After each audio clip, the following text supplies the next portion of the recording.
Thanks for being here. Subscribe to Cheating Stories Best, so you don't miss new stories. Wife cheated throughout 20 years of marriage. Today's story with a similar plot. Enjoy it! Stacy Lipton, smiling, drove her BMW on the highway in Atlanta. She anticipated having to return home a bit later than planned, but she attributed it to the well-known traffic jams in the city.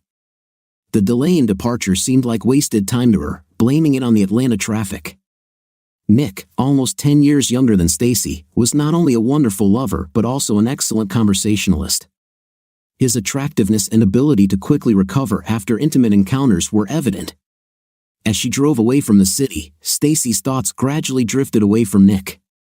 Despite his attractiveness, there were places reserved in her heart for Jonathan and Casey, her daughter.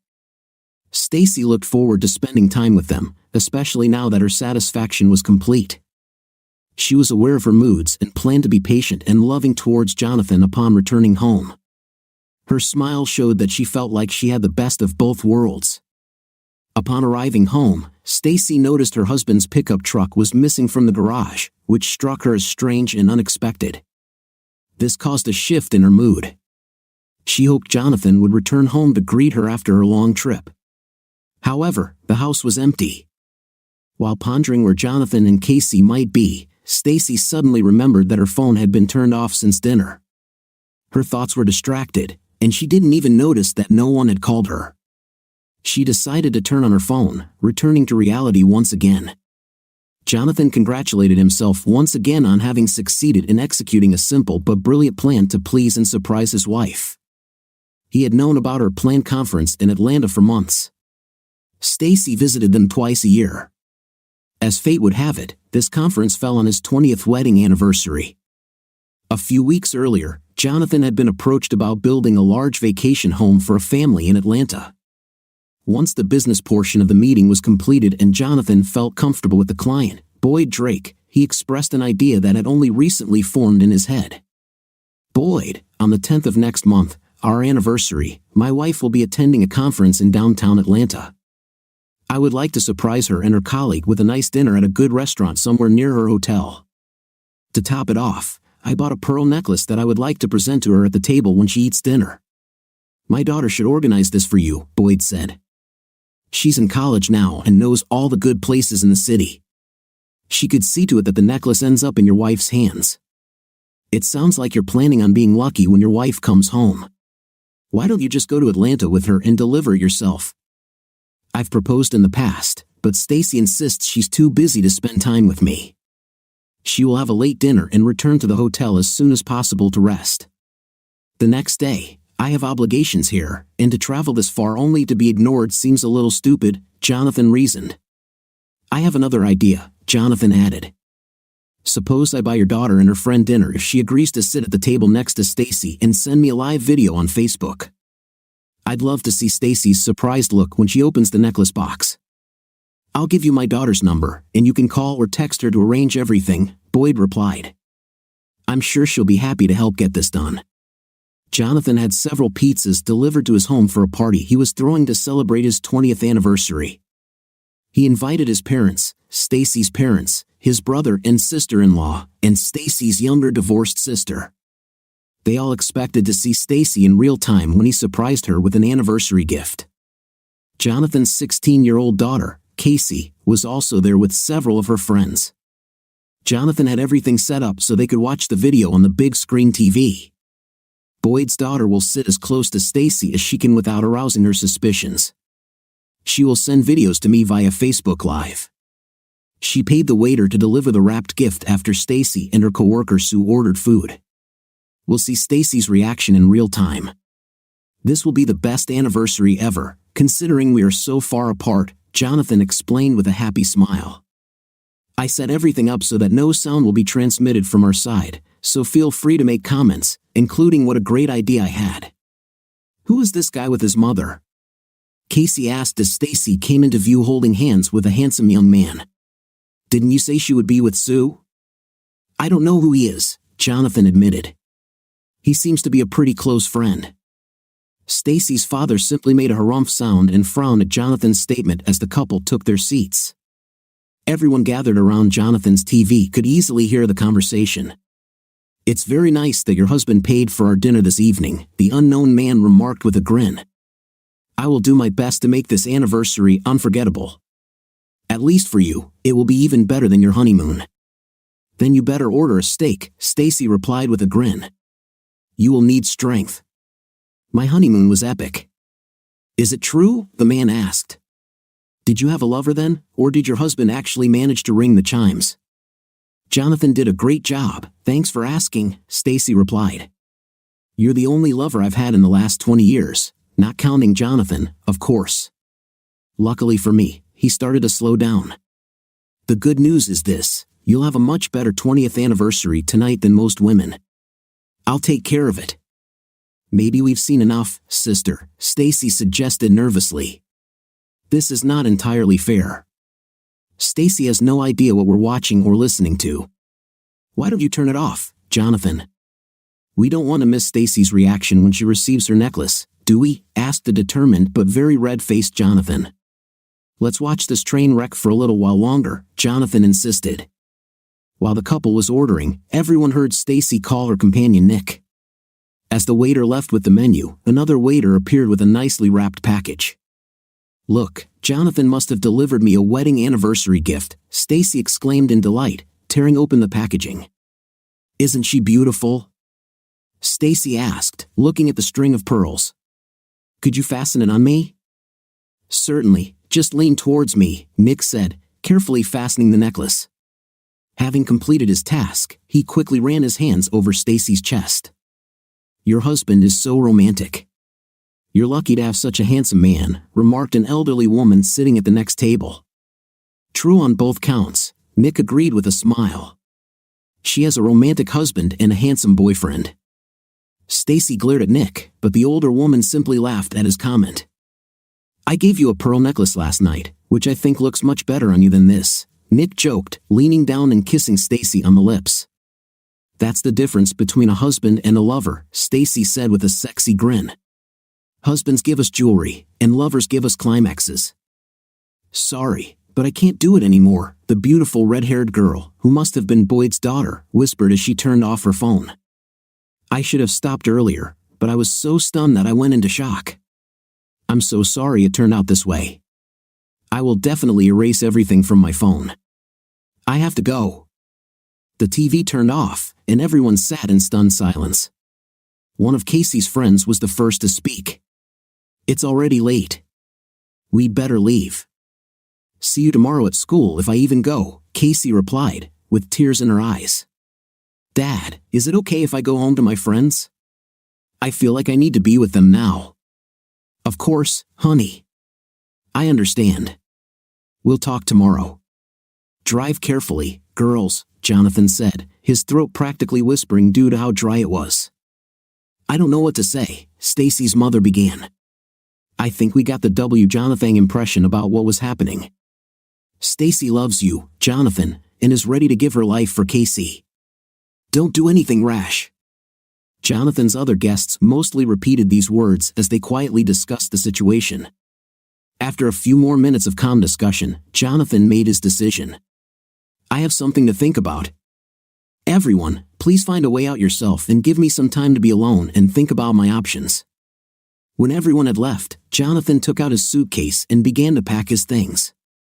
Stacy was surprised by the number of messages she'd received and calls she'd missed since she'd turned off her phone the previous evening. As she looked through the messages, her heart sank.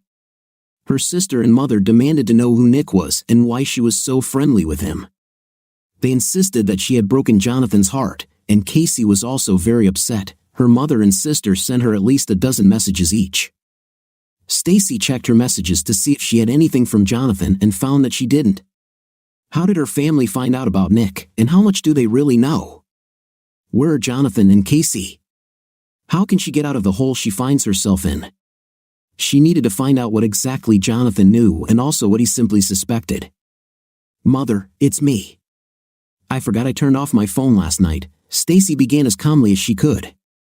"I see you tried to call me. Is there anything Jonathan?"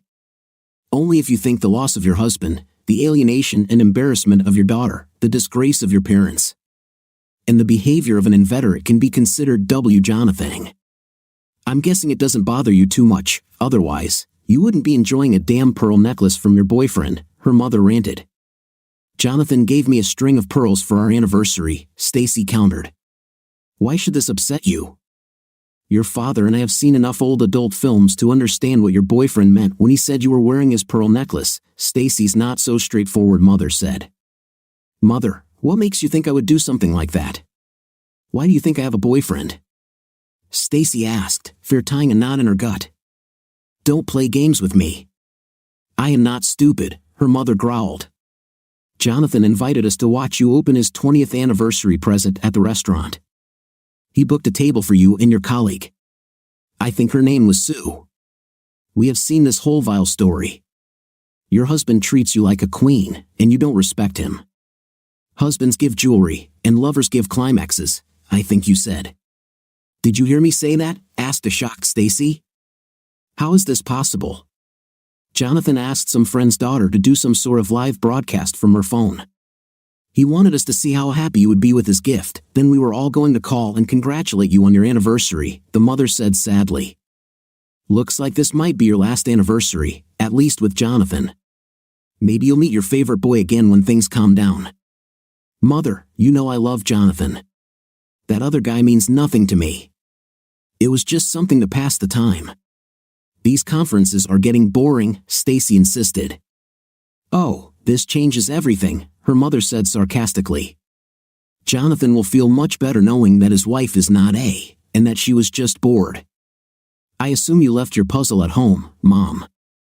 There's no use calling me names. How can I convince Jonathan that he is the only man I love? You didn't even convince me, so I'd say you have some work to do, the mother replied. Watching you with that man is the worst thing I've ever seen. I highly doubt Jonathan found it better. After talking with her mother, Stacy thought about her situation. Her entire family had seen and heard everything she and Nick had discussed at dinner the night before. Remembering her conversation with Nick, Stacy realized how bad her situation was. She decided to call Casey. Casey, where are you? Stacy asked when Casey answered her call. I'm with Morgan. She's trying to console me because my family has broken up, Stacy's daughter replied. We are not breaking up. Please come home, and we can talk about this. Where's your father? Stacy asked uncertainly. He moved to a cottage on the lake, Casey answered. I don't think he wants to see you. He was so happy last night when he invited everyone to watch you open your gift. You practically tore his heart out when you showed up with your lover instead of Sue. Please come home, Stacy repeated, trying to think of what she could say to Jonathan to get his forgiveness. After finishing her conversation with Casey, Stacy began to look around the house. She noticed that a laptop and several filing cabinets were missing from Jonathan's office. The closet in his bedroom was completely empty as Hubbard's mother's closet. Stacy fought back tears as she wandered aimlessly around the house, noting what items were missing. Jonathan didn't take a single photograph of her presence. This fact seemed especially depressing. Looking for something to take her mind off her crumbling marriage, Stacy began cooking dinner for Casey. By the time Casey walked through the door, she had managed to prepare a small meal. Casey was sullen and only spoke to Stacy when asked a direct question. Even then, Casey kept her answers as short as possible. Stacy admitted to herself that her daughter had good reasons to be angry with her. But she hoped that over time, the hostility would, if not completely disappear, at least lessen. The next morning at dawn, Stacy walked into their lake house to find Jonathan slumped uncomfortably and passed out on the small couch.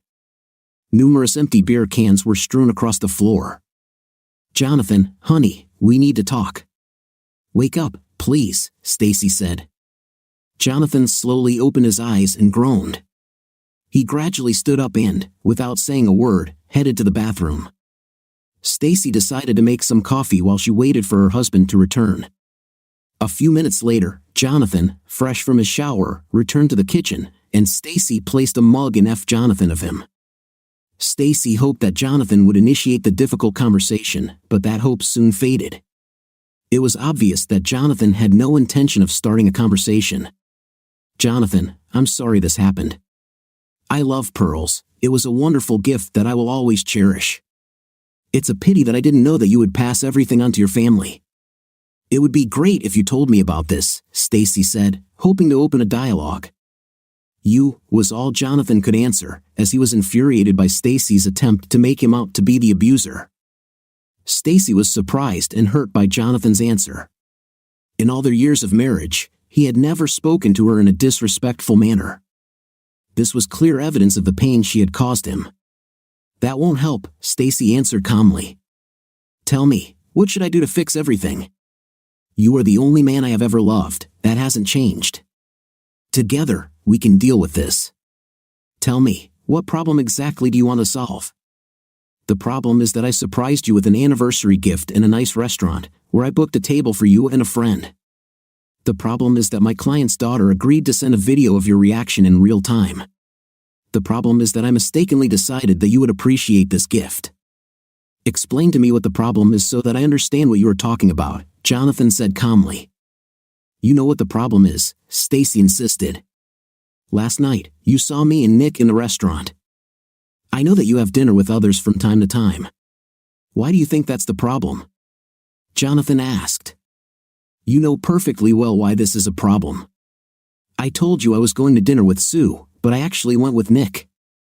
You overheard our conversation and found out that we slept together. This is the problem we need to work on," Stacy admitted, blushing.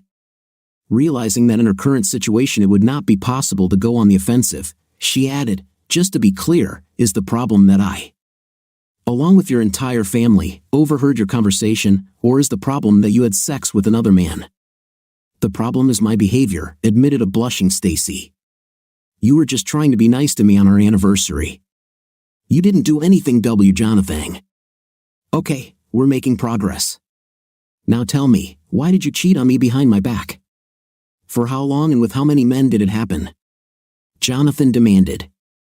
"Is Casey my biological daughter? Is there any chance that her father was the postman?" Jonathan's offensive question provoked Stacy's reaction. "There's no need to be vulgar or offensive. Of course, Casey is your daughter. Nick has been my only lover since we started dating. Your comment about how many men I've had and Casey's father being a mailman was just cruel.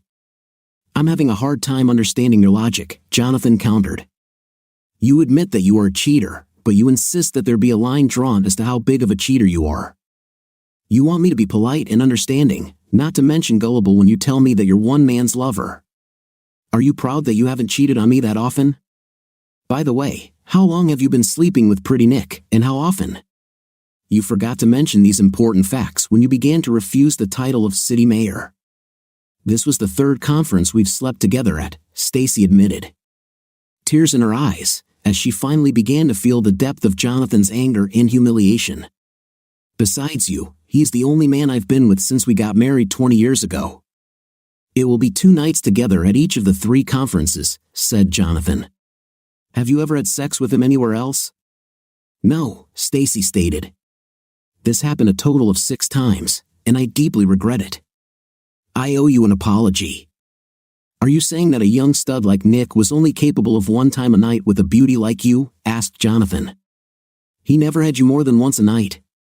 "Who cares?" asked a discouraged Stacy. "We probably did it 3 times every night." "Now for the big question," Jonathan announced. "Why did you have sex with another man? Was sex with me so thankless, so mundane, so pathetic that you needed to find a younger, more satisfying lover?" "Of course not. I was bored, and he pursued me tirelessly. I turned out to be weak. It's not about you or our sex life, it's my vanity, maybe a midlife crisis. He doesn't mean anything to me, I swear," Stacy explained. "It's clear you had sex with a man who meant nothing to you," Jonathan repeated. "Did you have sex with Mr. Jenkins, the guy who lives down the street and wears those ridiculous shirts?" "Of course not. I barely know him, but I find him repulsive," Stacy continued to defend herself. "But you just told me that you sleep with men you don't love and who mean nothing to you. Jenkins fits that description, so why don't you have sex with him?" Jonathan pressed. I didn't say that I sleep with every man who means nothing to me, Stacy explained, upset. I slept with Nick because he is handsome, courteous, and successful. He was following me. Do you want to say that you will only cheat on me with handsome, successful men who pursue you? Apart from a few of these guys, are you a faithful wife? Jonathan questioned. If you don't love the men you have sex with, doesn't that mean you don't love me? No, I'm telling you that I made a terrible mistake, and it will never happen again, Stacy said with feeling. I love you, but not Nick. How do I know this? Jonathan asked quietly. At our wedding and several other times over the years, you promised to be faithful to me. You are a beautiful woman, handsome, successful men will always pursue you. I can't trust you. I can't even give you the great sex you love so much. Don't ever think like that, Jonathan. I love sex with you. It's special and makes me feel loved, Stacy replied. How did Nick make you feel that you kept coming back to him? Jonathan asked softly. Dirty, used, not like a mother or wife. It was the Jonathan-ness that got me hooked, not love, Stacy admitted, clearly embarrassed. What did you do with him, and how? Asked Jonathan quietly. What does it matter? I love only you, Stacy protested, clearly embarrassed. I have something to think about. You stand here and tell me that you love me, not him, but you had dirty sex with him. It's hard for me to accept that you are willing to do much more for a person who means nothing to you than for the person you love, Jonathan reasoned. You haven't told me to please your manhood below the belt for a long time. I wasn't so much against it, as I thought you'd lost interest. Yes, what kind of married guy would want to get this from his wife, especially when she gives it out like candy? You told me on our honeymoon that I would be the only man you loved, Jonathan recalled. You and Cute must have had a lot of fun with me. Everything was Jonathan, he never talked about you. I would never allow that, Stacy insisted. You seem to have forgotten that I heard several minutes of your conversation. This insulted me several times, and you went along with it. Remember how I slowed down that he will give you a better 20th anniversary than most wives? You didn't object, did you? Why are we even wasting time here? Jonathan suddenly demanded. You found someone new. I accept it. It looks like you should too. Why pretend that you want to stay married? It's obvious that you didn't enjoy being my wife, and let's not even talk about bad sex. You are beautiful, successful, and smart, and I bring nothing to the table. It was only a matter of time before you started looking for something better. Congratulations, you found it. Don't let the door hit you in the ass on the way out. Jonathan, we can't let this discussion end this badly. We have to discuss everything and find a way back, Stacy tearfully begged. You can ask your lawyer to talk to my lawyer. It's over between us, Stacy. I'm going to divorce you. You left me no choice. That day, Stacy went to work but was found in the break room by an angry Sue. Why did Jonathan ask me about going with you to Atlanta for a conference? You know very well that I stopped writing them after you decided to spend your nights with Romeo from the Chico office. I don't want you to use me as a cover for your infidelity. Did Jonathan call you, and what did you tell him? Stacy said dejectedly, the truth. I didn't go to the last 2 conferences. I was under the impression that you told him that we were going to share a room and spend time at the conference together. I don't like being used like that. That won't be a problem anymore. Jonathan learned everything on this trip. I think he's going to divorce me, Stacy admitted. What other outcome could you expect? Sue demanded. No decent man could accept this level of disrespect. I was too damn stupid and self-centered to even think about Jonathan finding out about this, Stacy answered frankly. He moved out. Don't you think you made a choice when you slept with that nasty bastard from Chicago? Sue asked a little softer. I'm sorry you lost Jonathan, but I warned you that this would happen if you continued like this. It wasn't me who told him, if that's what you're thinking. I know, Sue. I owe you an apology. I abused your friendship. I'm sorry I didn't listen to you. I don't deserve a man like Jonathan. After finding out that Stacy was cheating on him, Jonathan took the day off from work. He was determined to move all his belongings to the lake house before Stacy returned home. He didn't want to listen to her reasons and excuses for cheating. He hated the thought of life without Stacy, but he knew he could never forgive her callous disregard for his feelings nor her ambivalence about loyalty and respect. Her unexpected visit the next morning simply revealed a huge emotional chasm dividing them. She didn't say anything that could help him forgive her betrayal. He made an appointment with a lawyer for the next day. The next day, he was preparing to leave the office for a meeting with a divorce lawyer when he received a new email. It was from Stacy. He wondered if he should read it or just delete it. After internal discussion, he opened the letter. In her typical fashion, Stacy tackled the problem head-on. He felt nothing but despair when he read her message. "Jonathan, I know I really screwed up this time.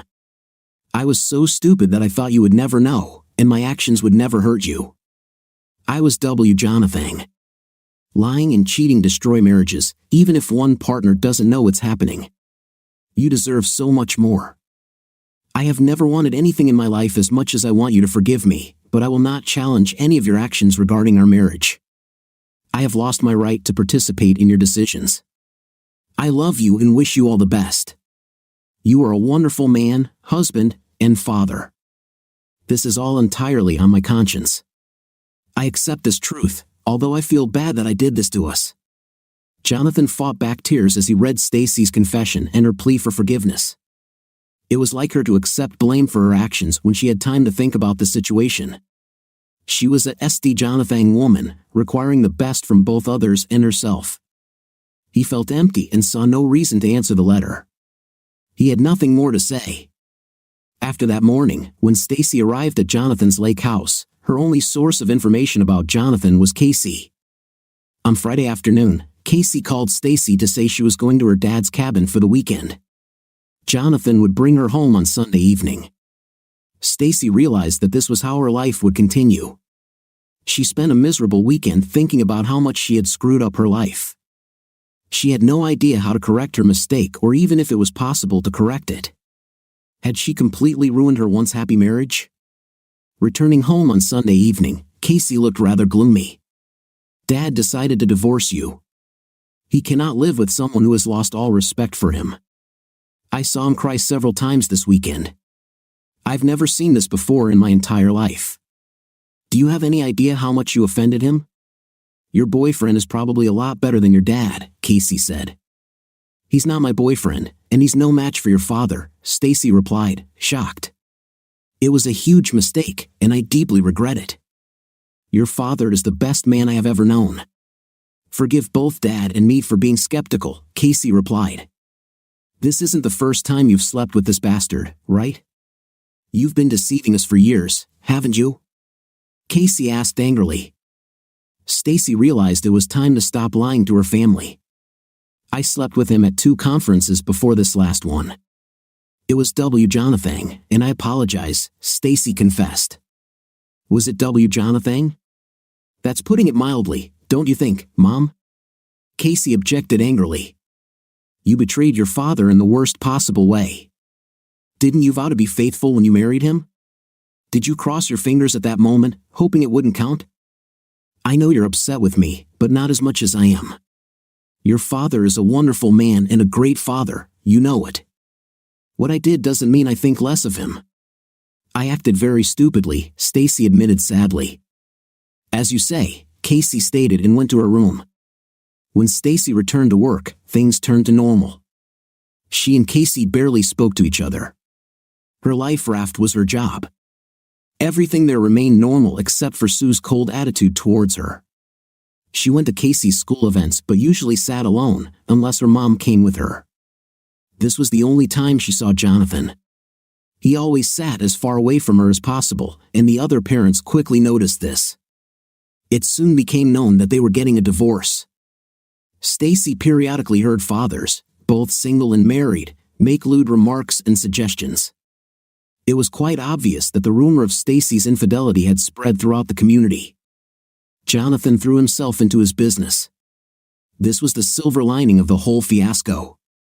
The Jonathany was that Stacy would get half the business.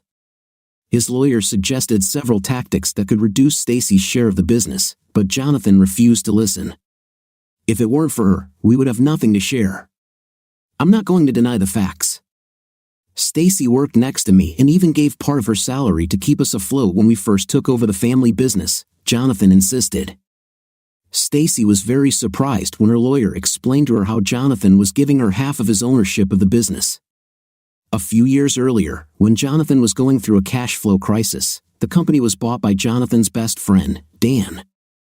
Dan was a silent partner who owned a third of the company. Having ceded half of their property to Stacy, Jonathan found himself in a vulnerable position. He owned and controlled only a third of the business. Tell Jonathan this is too much, Stacy insisted to her lawyer. He was the one who devoted all his time and energy to the business. If he insists on giving me a share, tell him that I agree to 1/10 of what we own. He will maintain control without possible disputes.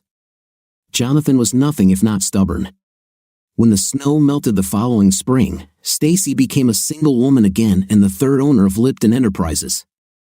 She couldn't even convince Jonathan to talk to her on the phone. He completely cut her out of his life. Casey told Stacy that she wanted to spend the summer between her junior and senior years of high school at a lake house with her father. Stacy knew this was another attempt by Casey to punish her, but she accepted that she had earned her daughter's scorn.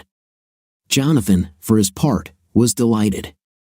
He developed plans to almost double the size of the cabin, owning a construction company. He easily completed the construction by the end of July. It was now a 3-bedroom lake house. Each bedroom had its own bathroom and a good view of the lake. It was a completely modernized and comfortable house. The first weekend in August, Jonathan hosted an open house for his friends and neighbors at the lake. All of Casey's friends were invited. One of them brought with her an older cousin whom Jonathan couldn't help but notice. She had a striking blonde look that was complemented very well by a rather modest 2-piece swimsuit. During the day, Jonathan noticed that this girl was near him most of the time. She laughed at his jokes and flirted with him every chance she got.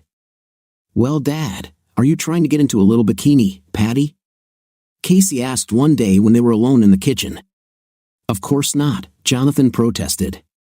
"She can't be older than 25, and I haven't decided to start dating yet." "She's 27 and seems very interested in you," Casey replied with a knowing smile. "She asks how long you've been single, how old you are, what you do for a living, everything women want to know about potential husbands. I just met her today."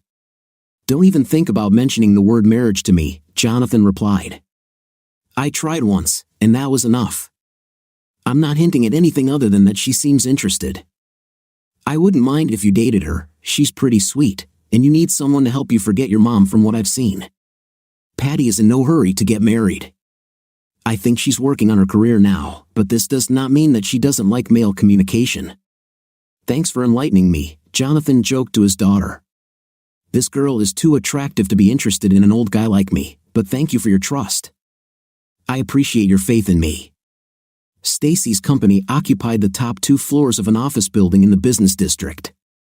At the end of the same block was a very popular Italian bistro. She used to have lunch there every Thursday with a few of her friends from work. Because she kept an informal lunch schedule, she often saw the same people eating lunch at the same time. Stacy and her coworkers became friends with employees of several other companies located in her building. One afternoon, the bistro was unusually crowded, and Stacy's group was unable to get a table. One of the employees at Benson Advertising, located on the 2nd floor of her building, invited her group to join them at a large table. They quickly accepted the invitation. After everyone said their first and last names as an introduction, the conversation began. One of the women on the advertising team was particularly attractive and very friendly. Stacy found herself enjoying the young woman's good humor. She smiled as the other ladies began to tease the woman. "We don't all have a rich guy with a big house on Lake Henry," the woman Stacy knew as Mary teased. "It must be nice to wake up with the morning sun reflecting off the lake." "Yes," the young woman agreed, "especially with a handsome guy who gently caresses me. Getting out of bed is such a hassle. If this is the guy who picked you up after work on Thursday, then I can see why it might be a problem," another woman said. "He looks a little older than you, but he seems to be in good shape. He has all the hair and is quite plain looking. Jonathan is all that and more," the young woman offered, smiling widely. He's a really good guy and a really good lover. Stacy's friend immediately asked the very question Stacy didn't even want to consider. You're not talking about Jonathan Lipton, are you? Do you know Jonathan? Asked the young beauty before adding, you have to admit, he looks good. Heck, a great guy, but he used to be Stacy's husband, her colleague said. I think we should change the subject. Don't be so dramatic, Stacy insisted, leaning toward the young woman and extending her hand. I'm Stacy Lipton. I didn't catch your name. Patty Lawson. His ex-wife was beautiful, but I thought he was probably blinded by love, Patty admitted. It turns out he didn't do you justice. I hope you won't be upset that I'm living with Jonathan now. I certainly can't blame you or him for that matter, Stacy answered honestly. You are a beautiful young woman with an amazing figure. I can easily understand why Jonathan liked you. I wonder why Casey never told me anything about you. I can't speak for Casey, but I want to say that you raised your daughter well. She is very smart, attentive, and also beautiful, just like her mother. I really like it when she visits us, Patty concluded that evening. Stacy questioned Casey while they were having dinner. Why didn't you tell me that your father has a beautiful girlfriend who came to live with him? This is something that would interest me. Honestly, Mom, I didn't mean to hurt your feelings. I know how you feel about Dad, Casey replied. I'm still upset that you cheated on him, but I don't want to make you unhappy because of your bad choices. Patty is actually good to Dad. He finally seems happy again. This may surprise you, but I'm glad to hear that Jonathan is happy. He's a wonderful person and deserves to be with a woman who loves him, even if it's not me, Stacy responded. I don't think she directly loves Dad, but she really likes him. She made it clear that her career comes first for the next few years. I want to achieve great success in marketing. Aren't you going to start dating, Mom? Do you keep in touch with your boyfriend from conferences? Do you think you can get along with him? Casey asked. Nick? Not the person I would look for in a relationship, Stacy admitted. He is superficial, slightly rude, selfish, and vain. I never thought of it as anything more than entertainment. It turned out that he made my life hell, although I knew what I was doing. I shouldn't blame him for my weakness. Are you interested in anyone? Casey asked. You're still beautiful. I've noticed how some fathers and teachers look at you and go out of their way to be polite to you at school events. Honestly, I think Jonathan ruined me for other men, Stacy replied with a sad smile. The reason for our divorce is known to most people in the area. It makes women sympathize with your father and men think of me as an easy target. It was probably easy for Nick, but I won't repeat that mistake again. I just don't understand how you could cheat on your father if you love him so much, Casey was surprised. He always treated you with love and respect. Something went Jonathan. I asked myself this question, Stacy admitted. I think I've started to take your father for granted. I knew that he loved me, and I was very confident in this love. This somehow resulted in attempts to try another man. Maybe because I knew that I had a reliable back at home. Jonathan was my anchor, he was always there for me. I foolishly believed that he would always be there. I could have gone a little astray, and he would not have known about it, and still, my devoted husband would have been at home. I pray that you find a man like Jonathan when you are ready to start a family and use my experience as a cautionary tale. Never take more than you give in a relationship. Be faithful, dedicated, and honest. If you are thinking about something that could harm your relationship, discuss it with your husband. I showed you what happens when you lie and cheat sometimes. Stacy would run into Patty during lunch sometimes. She was surprised by how much she liked this woman. She also felt embarrassed that she was anxiously awaiting any news regarding Jonathan. Casey didn't want to tell Stacy too much about her father. As his daughter, she could not be privy to some of the more personal aspects of his life.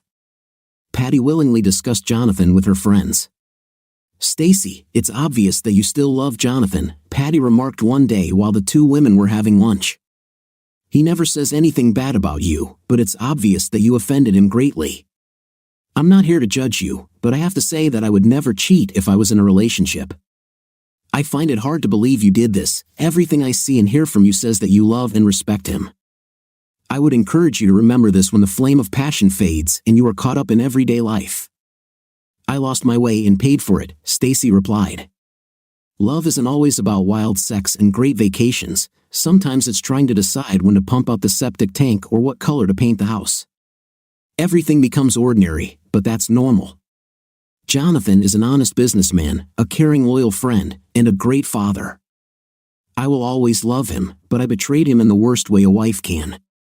I learned my lesson. Perhaps I woke up too late. I told Jonathan last night that I was accepting a position in Seattle and would be leaving in 2 weeks. This is a great opportunity for me.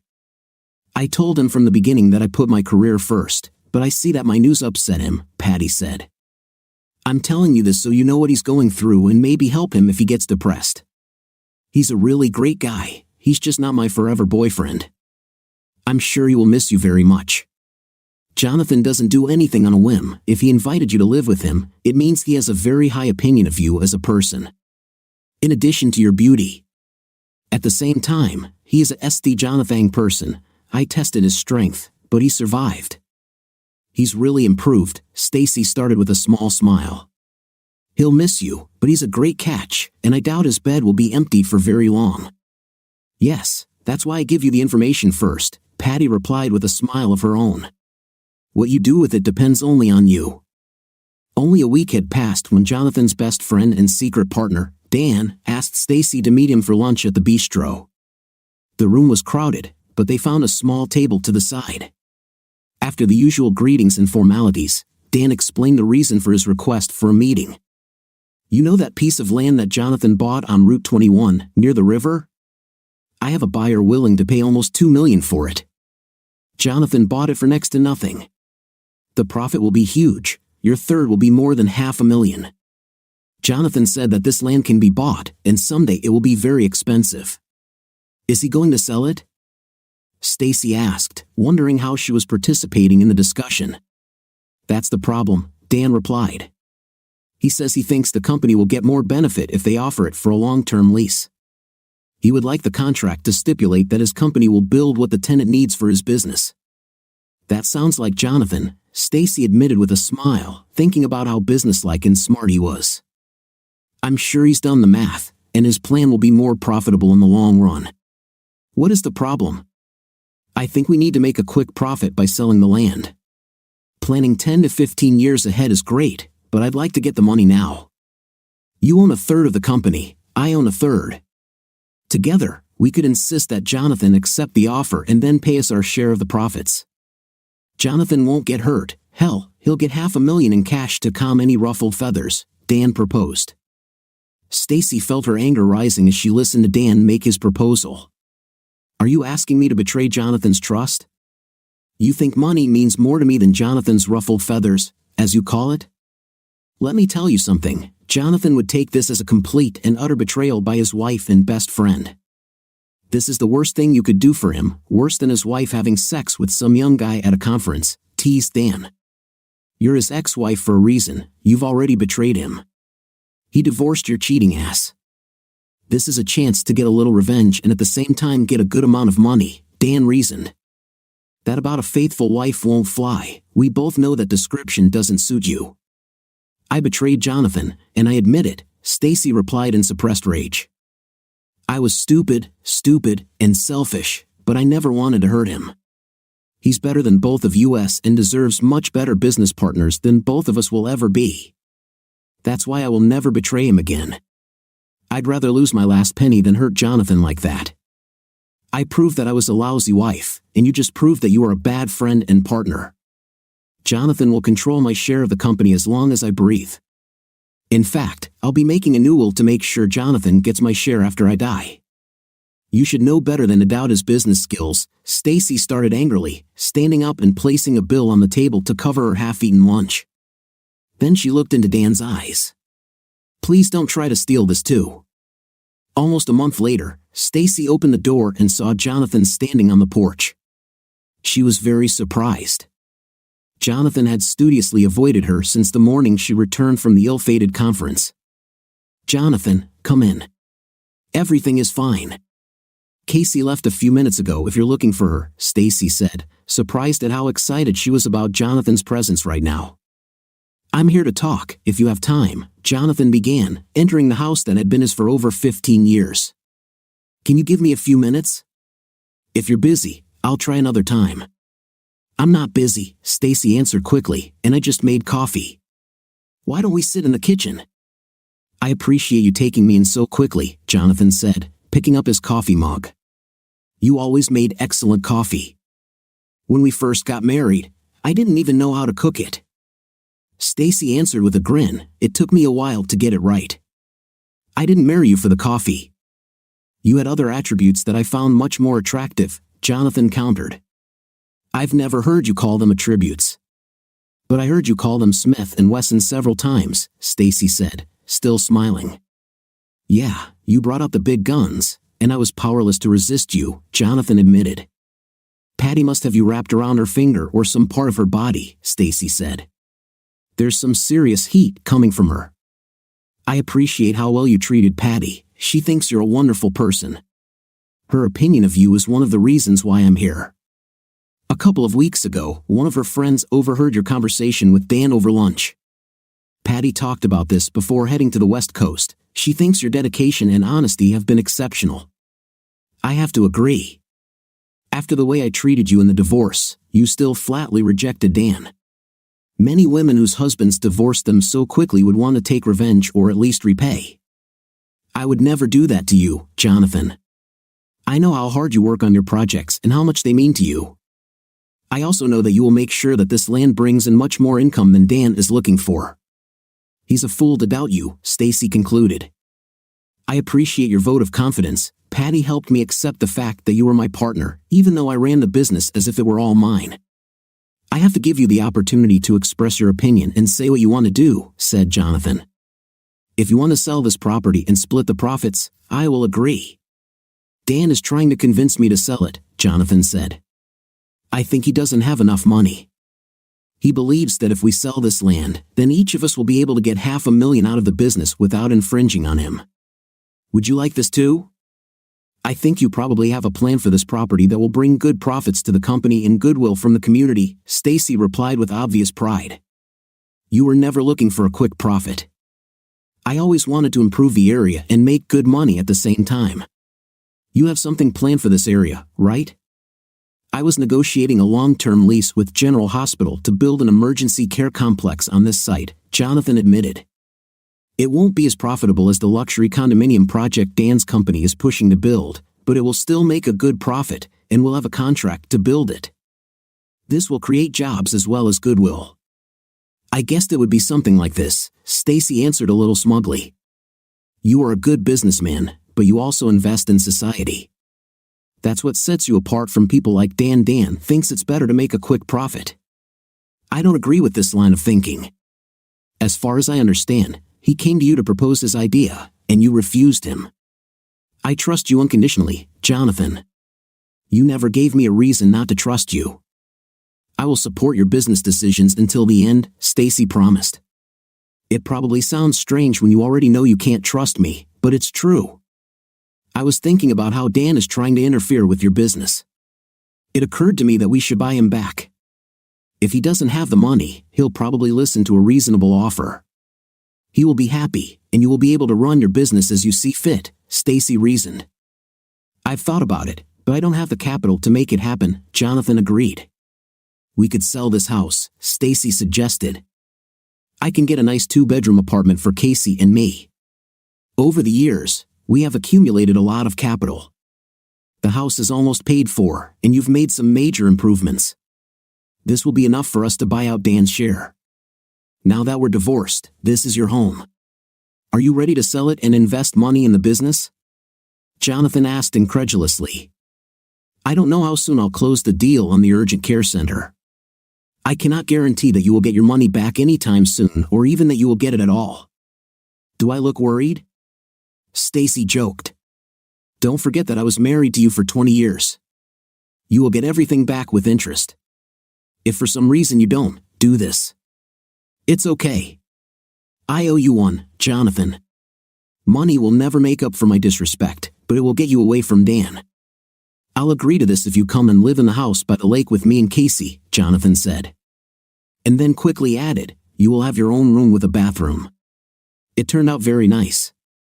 I don't think this will work, Stacy answered sadly. It's a matter of personal life, not to mention dating and all the drama that will create for you. Sorry, I didn't think about your social life, Jonathan apologized. Of course, you wouldn't want to bring a gentleman into the house when your ex-husband lives there, especially that guy Nick. It would be awkward. I don't go on dates, and I don't plan on starting, Stacy replied. I stopped going to conferences and haven't spoken to Nick since that disastrous trip. It is you who will experience the inconvenience. No woman wants to spend the night with you when your ex is sleeping in the next room. If I'm around, it will be extremely unlikely that you will find a woman who will agree to move in with you. Although I do not rule out the possibility. I've seen women fall in love with you. I divorced you because you slept with that guy, and then I moved Patty in with me. My behavior wasn't the best example for Casey, was it? Jonathan asked rhetorically. My only excuse is that I was depressed and lonely. Another man took my wife away from me, and my self-confidence was pretty low.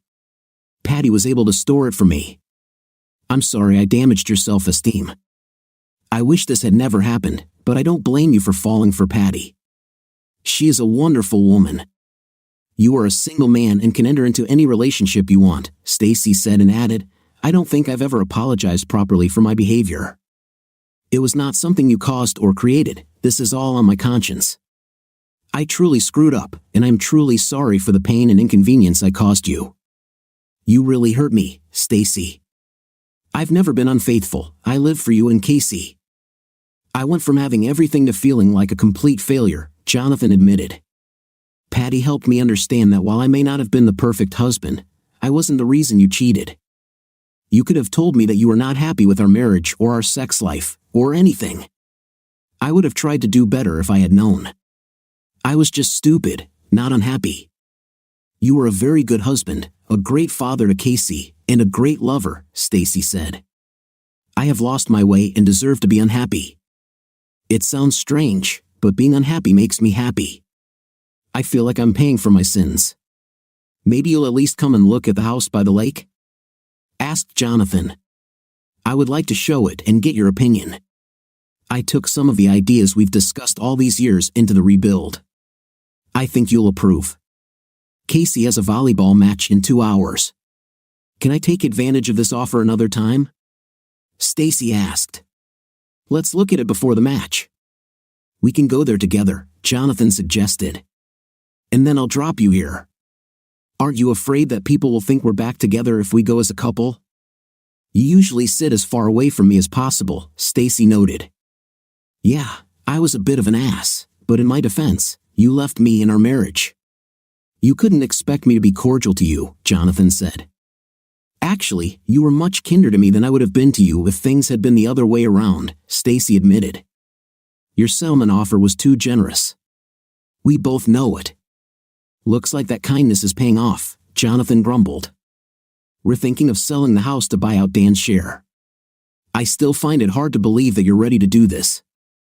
Honestly, Jonathan, you can take anything of mine that you want. You have always been honest with me.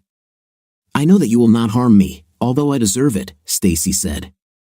Let me show you the lake house, Jonathan suggested, to change the subject and give himself time to calm his emotions. While Jonathan showed the house, Stacy admired the renovation. You really did a great job. Casey's room is very large, and she has her own bathroom. This is the dream of every teenage girl, Stacy remarked. When Jonathan showed Stacy the second bedroom, she felt it was time to talk about the elephant in the room. It's a lovely room with another amazing bathroom, but I can't stay here, Jonathan. It will be too painful for me to see you every day and remember what I've lost. We will sell the house, and I will rent an apartment. I'll be fine. We have to leave soon for Casey's match, Stacy said. Let me show you the master bedroom, Jonathan urged. She's bigger than the rest. I know you'll like it. She's beautiful. You did a great job as always, Stacy praised, looking around the bedroom. That's why your business is so successful. You have an eye for detail. Would you stay with me and Casey if you had this room? Jonathan asked sharply. I would still see you every day, and I don't think I could stand it, Stacy answered sadly. I didn't mean that she would be yours alone, Jonathan explained nervously.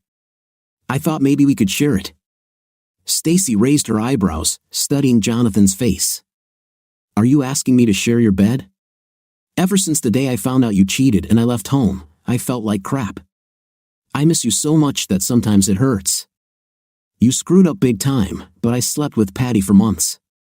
This softened your betrayal a little but did not get rid of it. I wonder if we can get over all this crap and try to be together again. I don't want to be your prey, Stacy answered firmly. If you want to punish me even more, I won't do it. If I move in with you, I will be completely faithful and expect the same from you. No more young beauties in your bed. It will be just me there, or I will be gone in an instant. I have worked hard to regain my self-respect, and I intend to maintain it. I love you, Jonathan, but you have to be completely on board, or I'm leaving. No one was more surprised than Casey when her parents walked into the gym arm in arm. She hurried to them to talk to them without anyone hearing. Mother, Dad, does it mean that Casey began, but Jonathan smiled and nodded before she could finish her question. Casey hugged her mother and held her close as she spoke into her ear, Welcome home, Mom. I love you, but don't ever cheat on Dad again. I have a friend with a single aunt who is even more beautiful than Patty. What do you think of our story today? I thought it was quite interesting. The man did a really manly thing. What do you think? Write in the comments. See you in the next video.